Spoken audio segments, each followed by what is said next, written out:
What's going on, guys? This is Jake at That Fit Friend, and today we're going to be doing a first impressions of the Adidas Dropset Trainers. So I actually have a written review already up on these for the site. However, I have been dragging my feet on getting B-roll and capturing workout content in these because we've been moving and traveling with the holidays, and don't even get me started. But I'm going to have a review video up on these hopefully early next week, mid next week. So I did want to get up a first impressions video just to talk over a few thoughts because this model is really interesting and I actually really enjoy them. So when looking at Adidas training shoes, I don't think there has been a shoe to date when it comes to a cross training shoe that Adidas has made that I trust for lifting heavy weight. This is probably the first model that I have really enjoyed from Adidas for training slightly heavier. So that being said, 4 first impressions I have with this model is number 1, I am a fan of the dual density midsole. So similar to other cross training shoes that we have seen, this shoe has a dual density midsole, meaning that the midsole up here in the forefoot is a bit more responsive and maneuverable, while the midsole back here in the heel is a tiny bit more stable. So when it comes to lifting, this is nice because you can have a little bit of action still in the forefoot when you're doing cleans or anything where you're gonna be jumping, where you're digging into the toes, but also stable on the heel when you're trying to maintain a nice stable base. So I am a fan of the dual density midsole. I have trained with a trap bar deadlift up to 455 pounds in this model to date, and I haven't had any issues with compression whatsoever. The second first impression that I have with this model is that I really dig the width of this shoe. So the shoe I think is gonna be best served for like a neutral foot width, but I feel like with Adidas models, it goes like two extremes, right? We have like good width, which some of the weightlifting shoes have, and then we have way too tight. So an example of being a bit too tight would actually be the Ultra Boost 22s here that I'm also reviewing.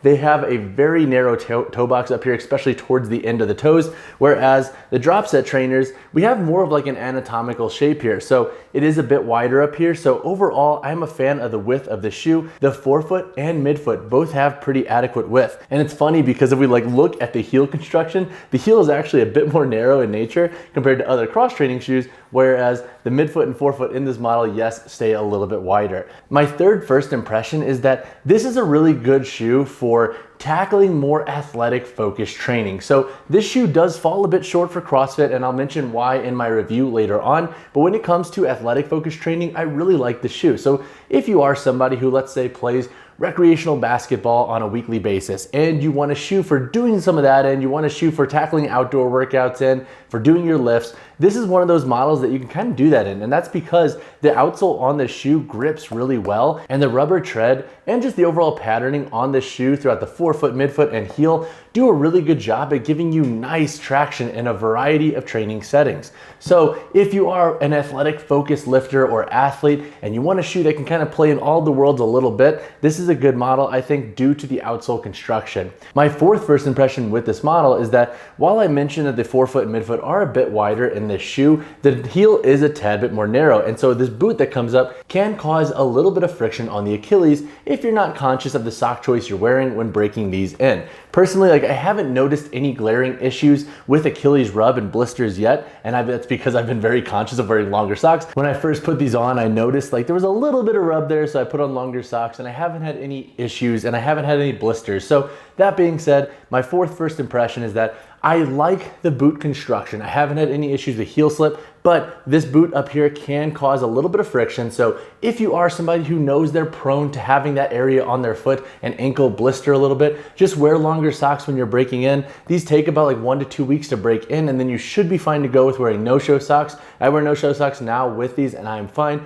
But guys, that wraps up my 4 first impressions of the Dropset Trainers. Again, I will have a video review coming next week, hopefully beginning mid next week. I want to get some more content captured in the shoe when it comes to training in them. And then also I do have a written review that is linked down below, so check that out if you are eager to learn more about this model and you can't wait till the video. But as always, guys, drop a like on the video, subscribe to the channel. I will see you guys in the next one. And PS, we are setting up the studio now. This is very bland. I'm planning on getting some acoustic panels all around, a bigger desk, a better desk at that. And I'm planning on getting like a nice shoe rack over here. So it's going to look good once we get it going. So again, we are in an interesting setting, but we are officially in the room where I will be filming for the duration of 2022. Super exciting. And as always, I appreciate you guys. I hope you had a great holiday.